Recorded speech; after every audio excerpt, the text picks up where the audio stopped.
Давай. От алдырдық. 4 литровый 557 аттың күші бар. Майбах комплектациясы.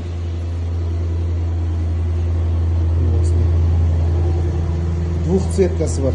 Көгі серебристый и қарасы бар. Екеуі де Майбах. Мына салоны осында жүреді артқы.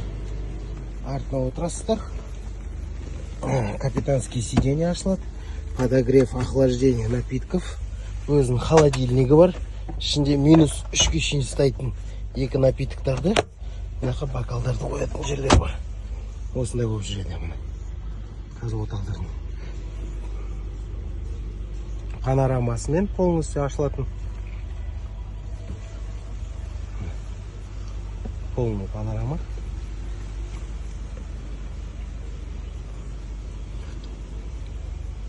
Қызыл сиденье бар. Ставкалардың бәрілері аппақ болады осындай.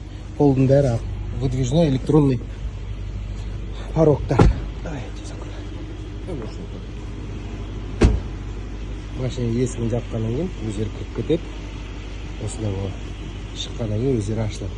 Багажнигінде осындай багажник.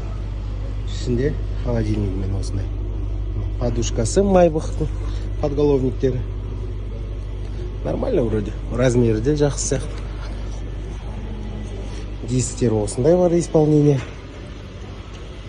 И екінші түрі де бар.